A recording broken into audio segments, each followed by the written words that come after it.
Assalamualaikum warahmatullahi wabarakatuh. Kembali lagi di channel Radio Horor.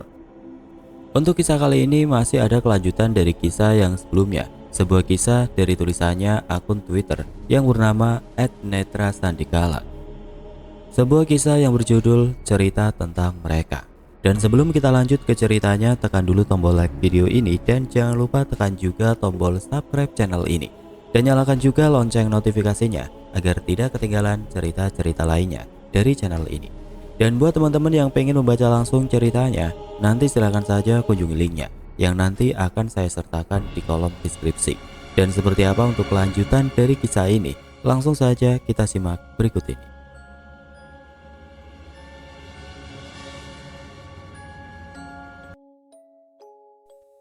Adegan berganti. Kali ini Bima sedang berdiri di sebuah kerumunan. Banyak orang-orang berkumpul di depan rumah Arum. "Wanita pembawa sial, harusnya sudah dari dulu diusir dari tempat ini," teriak seorang laki-laki parubaya. "Ampun, Pak, jangan," ratap Lastri yang kini duduk bersimpu di sebelah Arum. Badan Arum yang kini terlihat berantakan, hampir tubuhnya ditelanjangi muka umum. "Sudah cacat, burik, jelek, masih menggoda suami orang," bentak wanita yang Bima ingat salah satu wanita yang pernah mengatai Arum. "Ampun, saya tidak tahu apa-apa, Bu. Suami ibu yang mendatangi saya dan mencoba melecehkan saya," ucap Arum. "Mana ada laki-laki yang mau sama kamu?" Sekali lagi ucapan keji muncul dari beberapa warga yang ada di situ. Kali ini Bima mengedarkan pandangannya. Benar saja dia melihat ada satu laki-laki yang di sebelahnya ada sosok wanita buruk rupa. Mirip sekali dengan sosok yang berada di dekat Mbak Maya waktu study tour kemarin. "Sirep," ucap Bima. Baginya sungguh aneh. Memang benar secara logika mana ada laki-laki yang mau secara sadar melecehkan Arum. Bukan merendahkan, tapi memang kondisi Arum yang seperti itu jelas pasti tidak ada laki-laki yang mau berinteraksi dengannya, apalagi melecehkannya. Kembali Bima melihat ke arah Arum. Adegan sekali lagi berubah. Kini Bima sedang berdiri tepat di kamar Arum. Dilihatnya dia sedang terburu-buru. Sepelan mungkin Arum membuka pintu kamarnya, seolah tidak mau didengar oleh ibunya. Merasa kondisi aman, dia berjalan melangkah keluar rumah. Malam masih larut, bulan bersinar terang di atasnya. Arum sudah muak dengan semua yang terjadi dengan hidupnya. Hampir seminggu ini dia selalu didatangi oleh sosok wanita yang dulu pernah menemuinya. Merasa bahwa ini adalah jawaban dari doa-doanya selama ini, Arum bergegas menuju sendang yang disebutkan oleh sosok itu. Perjalanan menuju sendang benar-benar mengerikan, tidak ada penerangan sama sekali. Jalan setapak yang dilalui Arum pun hanya sebatas tanah, dengan kanan kiri masih berupa pohon yang lebat. Beberapa kali dia menolehkan pandangannya, takut jika dilihat warga desa. Sudah hampir setengah jam dia berjalan, hingga terlihat ada sebuah sendang. Mata air itu tidak begitu besar, tetapi jelas membuat siapa saja yang melihatnya begitu ngeri. Begidik sejenak Arum ingin berjalan kembali ke rumahnya, tapi ingatan tentang hinaan dan cacian serta fitnah yang diterimanya membuat sakit hati kembali muncul. Nekat Arum berjalan ke arah sendang itu. Sepi, tidak ada siapapun. Yang terdengar hanya suara saut-sautan serangga dan kodok yang memecahkan keheningan malam. Awalnya dia merasa bahwa tidak mungkin ada orang di sini. Mungkin dia salah karena mempercayai sesuatu yang bisa saja itu hanyalah imajinasinya. "Dok," terdengar suara lirih. Menoleh ke arah sumber suara, Arum melihat sosok wanita yang selalu hadir dalam mimpinya, sedang duduk di atas batu. Begitu indah dan memukau. Dilatar belakangi cahaya rembulan, sosok yang begitu cantik itu membuat Arum diam melongo melihatnya. "Dok, kesini," ujarnya meminta Arum untuk mendekat. Bagi terhipnotis, tertati Arum mendekat ke arah wanita itu. "Aku sudah tahu apa yang menjadi masalahmu. Kamu pengen menjadi cantik, Tona," ucapnya saat Arum sudah berada di jangkauannya. "Enji, Nyai," ucap Arum terbata. Kini sosok tersebut meminta Arum untuk duduk di bawahnya. Perlahan dia membelai rambut Arum. Kaget dengan perlakuan yang diterima, Arum yang dari tadi merasa bahwa ini hanya sebuah imajinasinya. Kini yakin bahwa sosok tersebut memang benar-benar nyata. Gampang nak, kalau kamu ingin jadi cantik seperti aku, banyak laki-laki yang akan suka sama kamu. Caranya gampang, ujarnya lembut dengan senyum yang menawan. Gimana caranya Nyai? Tanya Arum yang kini sudah dilanda hasrat untuk mendapatkan keinginannya. Masih tersenyum sosok tersebut, kini berdiri. Kamu sudah benar-benar siap.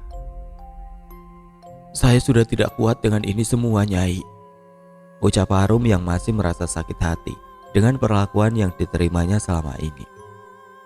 Bawakan aku darah perawan tiap malam Selasa Kliwon, katanya sambil menoleh ke arah Arum. Arum yang mendengar hal tersebut kaget. Ternyata dia sedang diminta untuk mencari tumbal agar dia bisa menjadi wanita yang cantik jelita. Perasaannya beradu antara ingin melanjutkan atau tidak. Kamu sudah siap nak, harus mau dan tidak bisa dibatalkan lagi. Kalau tidak, ya dirimu sendiri yang harus jadiin peliharaanku di sini. Kaget bagai disambar petir, Arum merasa terjebak dengan tipu muslihat sosok yang ada di depannya. Sudah, sekarang kamu mandi di sendang ini, perintah sosok tersebut. Sekali lagi bagi terhipnotis, Arum melepaskan satu persatu kain yang melilit tubuhnya dan menyisakan kain yang dijadikan sebagai kemben. Melangkah dia memasuki sendang tersebut. Sekarang, keinginanmu sudah terjadi nak. Jangan lupa malam Selasa Kliwon, bawakan darah perawan ke sini. Caranya gimana Nyai? Ujar Arum yang kini sudah beranjak dari dalam sendang tersebut. Gampang, carilah perawan. Saya kasih ilmu biar kamu bisa nyirep orang lain. Kasih sisir ini, nanti orangnya bakal datang ke sini sendiri. Mengerti, Arum mengangguk dan mendekati sosok wanita itu. Kini kepalanya kembali diusap-usap dan diberikan cara untuk menyirep orang lain. Adegan berubah lagi. Kini Bima berada di sebuah pasar.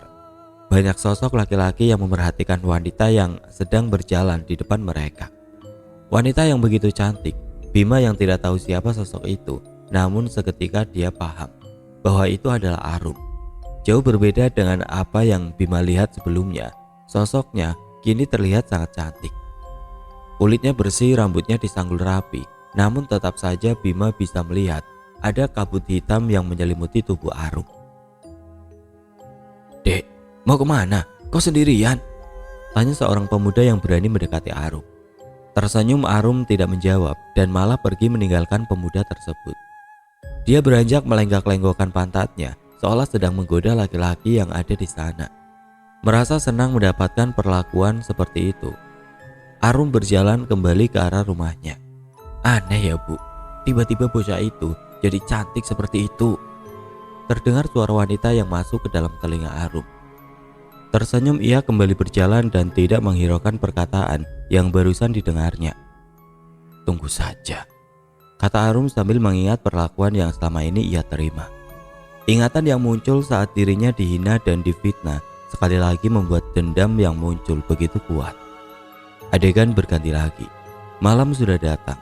Arum sedari tadi sudah bersiap-siap pergi meninggalkan rumah. Diamati suasana sudah sepi, yang berarti ibunya Lastri sudah tidur. Mengingat pertama kali ibunya melihat kondisi Arum, dia tidak percaya. Tetapi dengan dalih bahwa Arum mendapatkan berkah berkat kesabarannya selama ini, lambat laun Lastri menerima itu semua. Dia yakin bahwa memang Tuhan sudah memberikan keajaiban untuk putri semata wayangnya. Berjalan menuju ke arah desa, kali ini Arum mendekati sebuah rumah, di mana dia selalu mendengar cacian dan hinaan dari si pemilik rumah.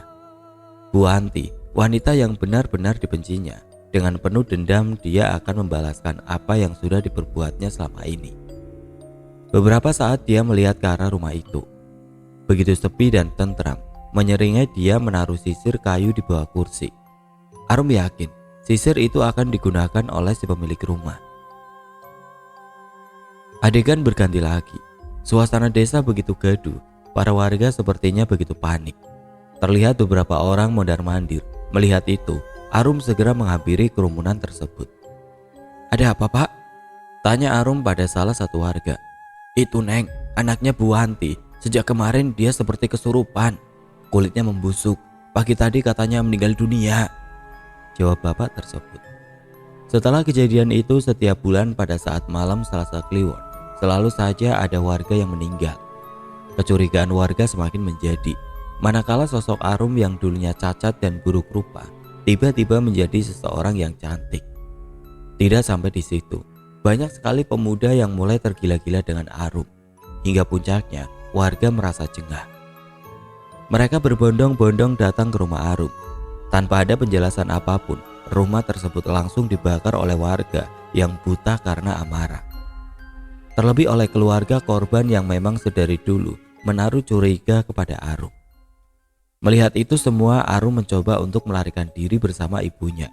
Sayang, dia bisa dikejar dan kembali dibawa ke arah rumah tinggalnya. Suasana riuh kembali terjadi. Arum kali ini sudah diikat dan dipukuli begitu keji oleh warga kampung yang memendam amarah. Tidak tahu bagaimana kabar tersiar Arum menjadi cantik karena persekutuan dengan iblis. Arum kembali meratap meminta tolong kepada Nyai yang memberikan kecantikan yang diberikan kepadanya. Namun sosok tersebut bahkan tidak menampakkan dirinya. Tubuh Arum sudah ditelanjangi. Kini dia berdiri memelas di depan rumahnya. Ibunya Lastri hanya bisa menangis melihat kondisi anaknya. Sumpahku, kalian semua yang membuatku seperti ini bakal menerima ganjarannya. Desa ini bakal mati, ambu mayit, teriak Arum. Mendengar itu warga bertambah geram. Segera tubuh Arum diguyur minyak tanah dan dibakar hidup-hidup di depan ibunya Lastri. Bima tersentak. Dia kembali membuka mata.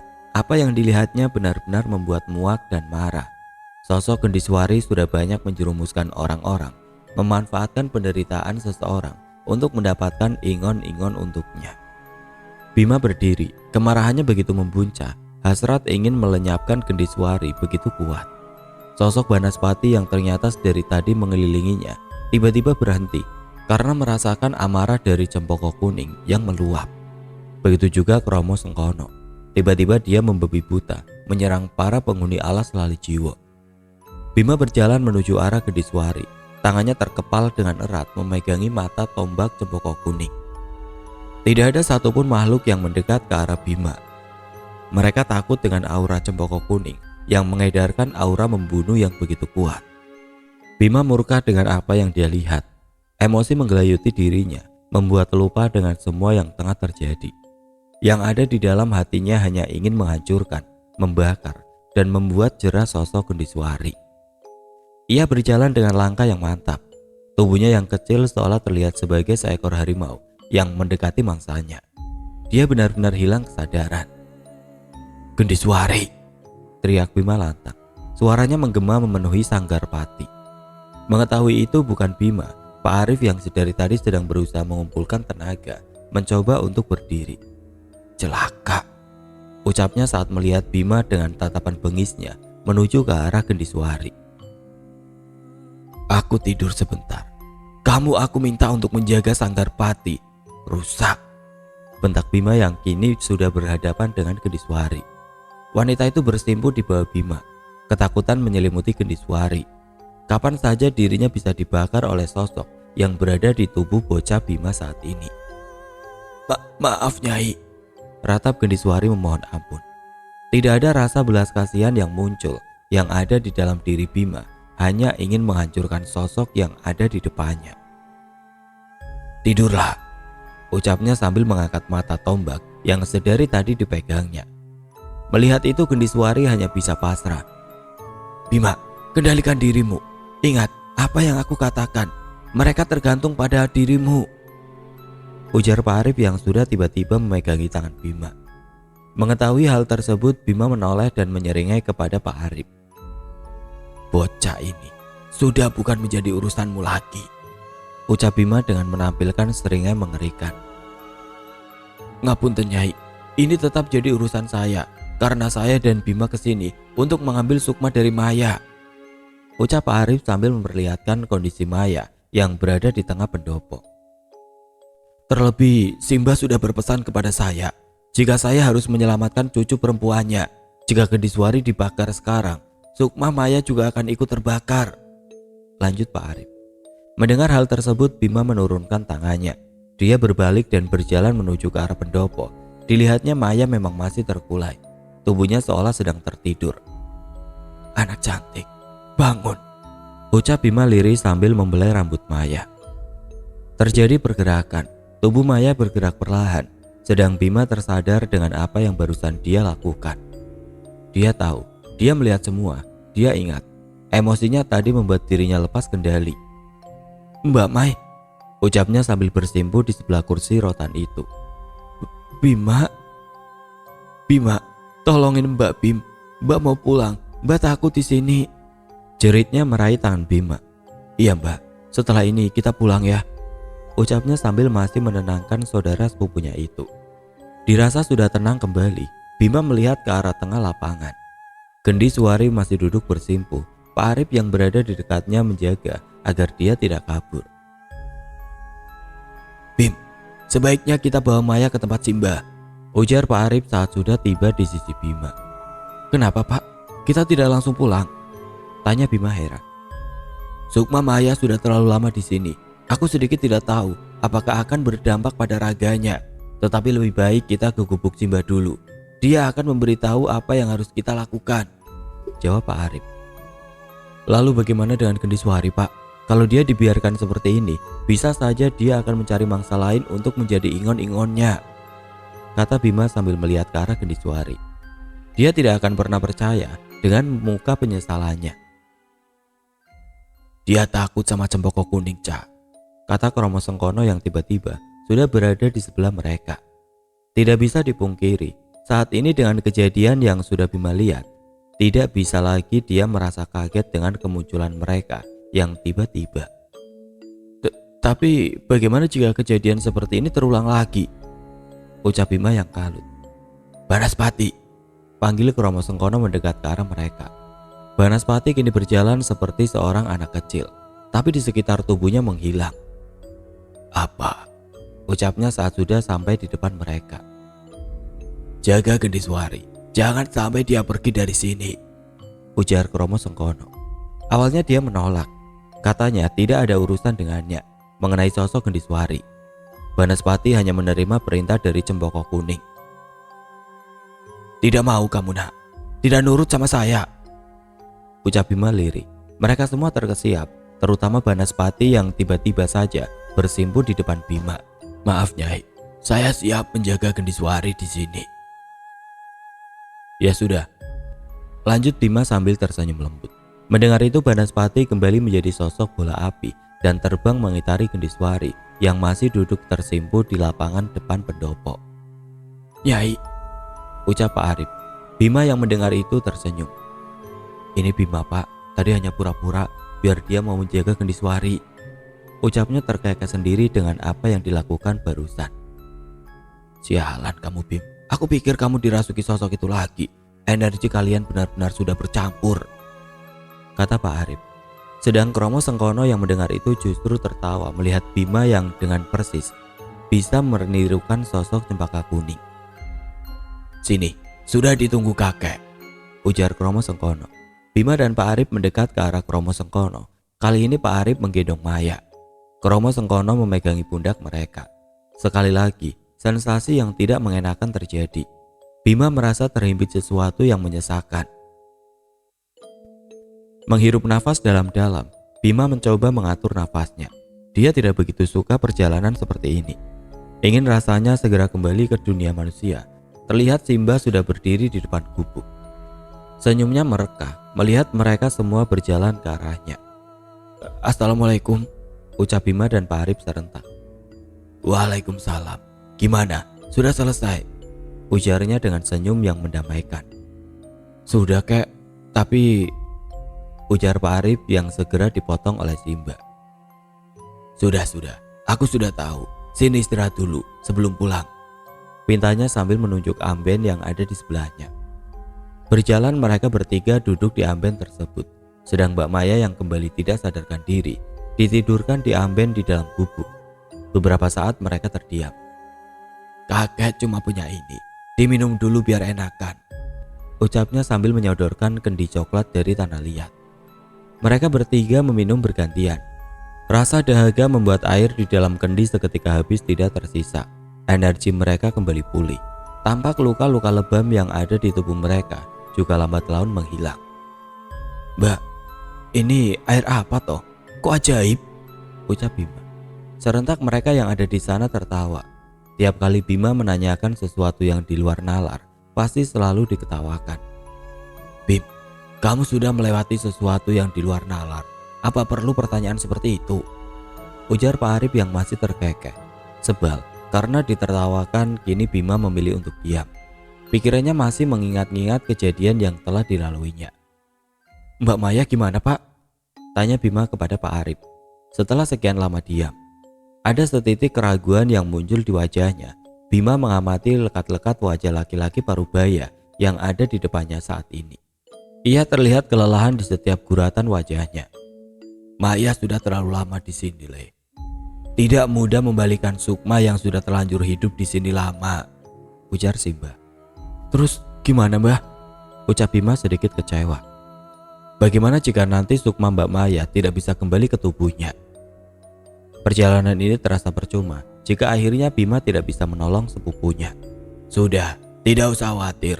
Semua ada caranya. Tidak mudah, tapi pasti ada solusinya," ujar Simba yang kini membelai kepala Bima dengan lembut. Dia tahu kekhawatiran yang menggelayuti batin Bima. Memang tidak mudah, tapi sebagai manusia semestinya selain berdoa mereka juga harus berusaha. "Aku salah. Aku pikir kamu belum siap membawa cempaka kuning," kata Simba yang saat melihat senjata mata tombak yang masih dipegangi oleh Bima.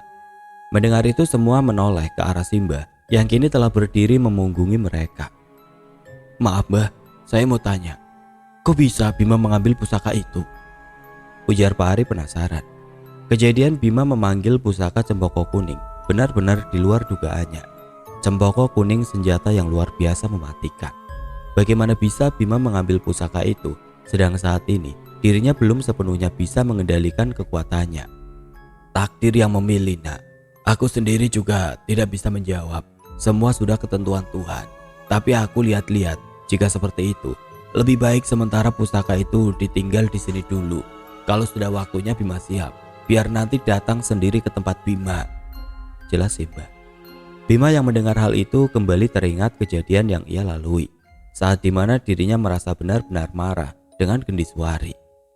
Bima tahu apa yang ia lakukan, tapi dia tidak bisa mengendalikan tubuhnya, seolah ada sosok yang berperan menggerakkan badannya untuk melakukan sesuatu. "Aku sudah pesan kepadamu, Thorib. Ajari cucuku biar bisa menolong orang, tapi kamu malah nekat membawanya ke sini," kata Simba sambil melihat Pak Arif tajam. "Maaf, Kek. Ini salah saya," ucapnya sambil menundukkan kepala. "Sudah, yang sudah kejadian, ya sudah. Semua untuk pembelajaran. Sekarang kalian masih punya pekerjaan untuk membuat Sukma cucuku kembali seperti dulu lagi," kata Simba. "Caranya bagaimana, Mbah?" tanya Bima. Tetapi sebelum mendengar jawaban Simba, seketika pandangannya memburam. Dirinya merasa ditarik ke belakang. Tersentak, Bima kembali ke dalam tubuhnya. Mengerjap, Bima sudah berada di ruang keluarga rumah budinya. Memejamkan mata, dia masih mencoba beradaptasi. Beberapa saat lalu dirinya masih duduk di gubuk di tengah hutan belantara, tetapi tiba-tiba dia sudah berada di rumah budinya lagi. Tubuhnya terasa pegel, terlebih di bagian punggung dan dada. Merasa kelelahan, Bima merebahkan dirinya terlentang. Melihat hal itu, Sekar berlari ingin memeluk anaknya, tetapi Pak Arif yang sudah berdiri mencegah. Saat ini energi yang berada di tubuh Bima masih belum stabil dan itu bisa berpengaruh pada diri Sekar. Pak Arif meminta mereka segera menyiapkan bunga macam kera untuk digunakan mandi Bima dan dirinya, agar bisa menetralisir energi negatif yang masih menempel di tubuh mereka berdua. Segera Sekar dan Bayu berlari menuju ke arah dapur dan menyiapkan apa yang Arif minta. Suasana di ruang tamu itu masih mencekam. Dilihat beberapa sosok masih mondar-mandir mengamati mereka. Dengan sisa tenaga yang dimiliki, Arif kembali lagi duduk bersila merapalkan doa. Angin dingin berhembus perlahan. Sosok-sosok yang sedari tadi mengganggu mereka mulai menghilang. Sedang Bima masih tiduran merebahkan badannya.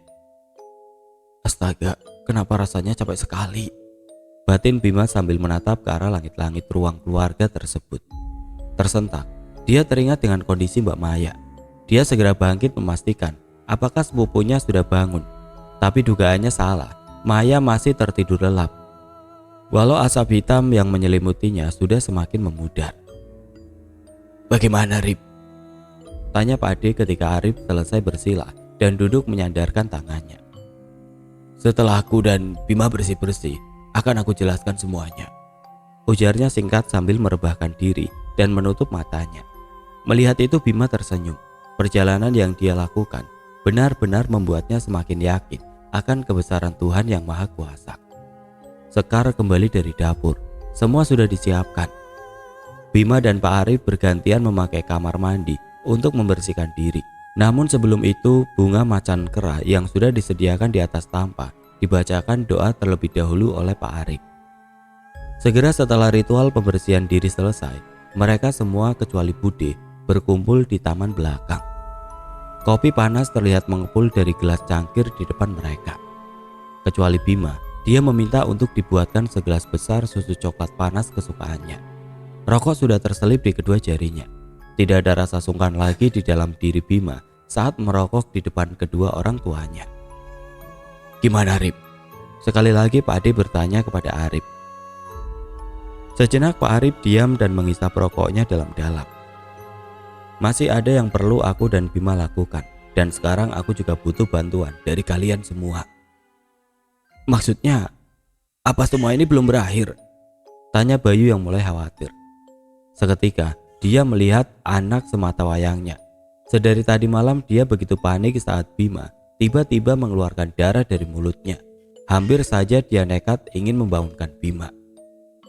Saat ini Sukma Maya memang sudah berada di tubuhnya, tapi dia sudah terlalu lama berada di dimensi astral, jelas Pak Arif. "Lalu bagaimana, Rip?"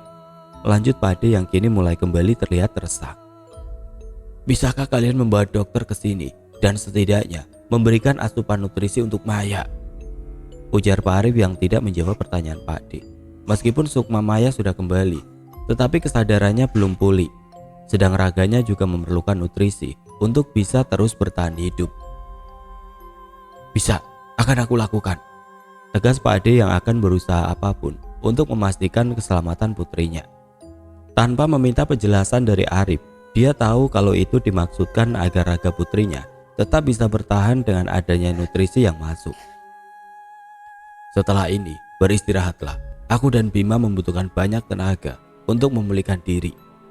Bima sudah mengalami kejadian yang luar biasa malam ini. Dia benar-benar hebat," ujar Pak Arif tersenyum bangga.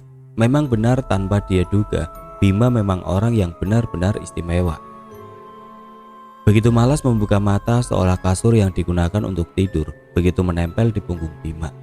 Entah kenapa badannya begitu terasa lelah sekali sampai dia bisa tidur hampir 12 jam lebih. Enggan untuk beranjak, Bima mengamati kondisi kamarnya kali ini.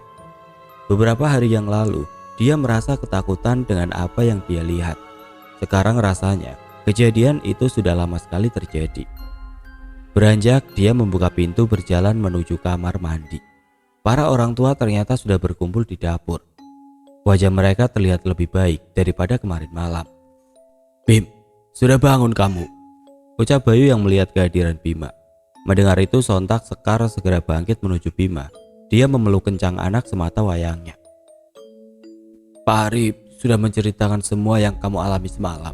Maafkan ibu ya, Bim," ujarnya lirih sambil berurai air mata. "Ibu tidak salah. Ini semua sudah menjadi takdir Bima, Bu," kata Bima yang merasa canggung dipeluk oleh ibunya di depan semua orang. Melepaskan Bima, Sekar meminta Bima agar mandi dan segera makan untuk memulihkan kondisinya. "Mbak Maya gimana, Bude?" ucap Bima setelah selesai mandi dan menyempatkan diri melihat kondisi sepupunya. "Sudah baik kan, Bim? Sudah tidak meronta-ronta lagi. Makasih ya, Bim, mau menolong Maya," ucap Bude melihat ke arah Bima. Tersenyum Bima menganggukkan kepalanya dan berjalan kembali ke arah belakang rumah. "Masih ada 7 hari lagi, Bim. Sini," ucap Pak Arif yang sedang duduk di taman bersama bapak dan Pak Ade. "Apanya yang 7 hari, Pak?" tanya Bima saat sudah berada di depan mereka. "Sukma dari Maya harus disempurnakan, Bim. 7 sendang. Kita harus mencari air 7 sendang sebelum malam Selasa Kliwon," Maksudnya Pak? Kata Bima masih tidak mengerti. Kamu tahu kan kondisi Sukma Maya saat ini? Tanya Pak Arif. Mengangguk, Bima mengerti bahwa Sukma dari Maya sebetulnya masih terjebak oleh sosok Gendiswari. Dia teringat dengan sisir kayu. Pak, sisirnya di mana? Tanya Bima panik. Aku simpan Bim, aku belum menghancurkannya. Jika aku hancurkan sekarang, pasti Sukma Maya juga akan terus berada di sana bersama Gendiswari, kata Pak Arif sambil menghela nafas panjang. Lalu setelah ini apa yang harus dilakukan? Ucap Bima bersemangat. Semangatmu benar-benar luar biasa Bim. Apa Simba tidak memberitahumu? Tanya Pak Arif. Menggeleng, Bima tidak mendapati pesan apapun yang disampaikan oleh Simba sewaktu berada di sana. Simba memintaku untuk mencari air 7 sendang sebelum malam Selasa Kliwon. Dengan begitu, kita bisa menyempurnakan Sukma Maya, ujar Pak Arif. Pak Ade dan bapakmu sedang mencari informasi Bim. Sendang mana saja yang harus kita datangi, kata Pak Ade sambil menaruh HP-nya di atas meja. Sedang Bayu masih sibuk mencari informasi tempat-tempat yang memiliki sendang yang bisa mereka kunjungi dalam waktu 7 hari. Terus setelah kita melakukan ritual di sendang itu, Mbak Maya bisa seperti dulu lagi Pak? Tanya Bima kepada Pak Arif. Dia hanya mengangkat bahunya. Semoga saja Bim. Yang lebih penting lagi setelah kita selesai dengan ke-7 sendang itu, kita harus segera menghancurkan benda terkutuk itu, ucap Pak Arif sambil menerawang jauh. Bima kira semua sudah selesai, tapi ternyata masih ada hal yang harus dia lakukan. Mungkin sekali lagi dia akan meminta petunjuk Romo Sengkono, bertanya apa yang harus dia lakukan kali ini. Tapi dia juga teringat perkataan Pak Arif untuk tidak berpangku tangan dengan mereka, karena sejatinya mereka juga makhluk Tuhan yang bisa tergoda dengan tipu daya setan. Malam ini kita mulai perjalanan menuju sendang pertama, ucap Bayu menaruh HP-nya di atas meja. Mendengar hal itu, setiap orang yang ada di taman memandang ke Bayu. Tersenyum, Bayu mengatakan kalau dia sudah mendapatkan informasi tentang sendang yang tidak jauh dari rumah mereka. Konon tempat itu sering dijadikan sebagai tempat pemujaan, dan tantangan mereka kali ini, sendang tersebut berada di salah satu kaki gunung yang melegenda di wilayah mereka. Tidak mungkin kita semua pergi ke Linguar, ujar Pak Ade. Saat ini mereka semua sedang berdiskusi bagaimana cara untuk pergi ke desa Linguar. Bima dari tadi diam dan memperhatikan. Dia tidak berniat untuk ikut berdebat dengan para orang tua. Benar, lebih baik hanya laki-laki saja yang pergi, sedangkan kalian, Sekar dan Yanti di rumah menjaga Maya, kata Pak Arif menengahi. Memang benar saat ini kondisi Maya tidak bisa dibawa kemana-mana. Dia sudah terbangun tapi tatapannya kosong, baiknya tidak punya kehidupan sama sekali. Mendengar perkataan Arif, Sekar terdiam. Sedari tadi dia bersikukuh untuk ikut ke desa Linguar. Dia merasa tidak tenang jika harus berdiam diri di rumah. Benar Sekar, lebih baik kita di rumah daripada nanti malah menjadi beban untuk mereka, ucap Yanti. Mengalah, akhirnya Sekar menuruti saran dari mereka. Nanti sore kita pergi. Kemungkinan perjalanan sedikit jauh, dan aku tidak mengharapkan semua berjalan dengan lancar, hanya berjaga-jaga, kata Pak Arif. Apa maksud Murib? Tanya Bayu heran. Kita sedang menghadapi masalah gaib. Aku tidak berani mengatakan kalau semua akan berjalan dengan mudah. Pasti akan ada halangan, entah apa itu, jelasnya sambil menyulut kembali rokok yang sedari tadi mati. Seperti kejadian yang kalian lalui semalam. Mungkin sosok Gendiswari saat ini sedang berada di alas Lali Jiwo. Tapi bisa saja kita bertemu dengan sosok yang lebih ganas lagi. Jadi aku peringatkan kalian untuk tetap waspada dan ikuti semua arahan yang aku berikan, ujar Pak Arif tegas. Mendengar itu mereka semua terdiam. Mungkin hanya Bima yang sedikit tenang karena dia sudah mengalami hal yang luar biasa di luar nalar. Tapi bagaimana dengan Bapak dan Pak D-nya? Mereka mungkin malah belum pernah mengalami kejadian yang ekstrim dalam hidupnya yang berhubungan dengan dunia gaib. Bagaimana? Kalian siap? Kalau tidak, biar aku dan Bima saja yang pergi. Sekali lagi Pak Arif bertanya kepada mereka berdua. Ini semua untuk keselamatan anakku. Justru aku yang seharusnya bertanggung jawab dengan semua ini, bukan malah Bima, kata Pak Ade dengan suara yang sedikit meninggi. Tersenyum Pak Arif mengangguk mendengar jawaban dari Pak Dewawan. Desa Linguar ini sepertinya masuk ke pedalaman. ucap Bayu sembari melihat HP yang ada di tangannya. Berapa sumber yang kulihat juga banyak hal aneh yang terjadi di sana. Lanjutnya dengan mengangkat kepala menatap mereka semua. Bima yang mendengar itu hanya terdiam. Sedari tadi pikirannya terus melayang ke arah Mbak Maya. Entah apa yang akan terjadi, tapi ada sesuatu yang membuat hatinya resah. Dia beranjak ingin melihat kondisi sepupunya tersebut. Berjalan dia menuju kamar Maya. Pelan dia membuka pintu kamar sepupunya. Benar saja Mbak Maya saat ini sedang duduk di pinggiran kasur. Kondisinya masih tetap sama, tatapannya kosong seperti orang sedang melamun.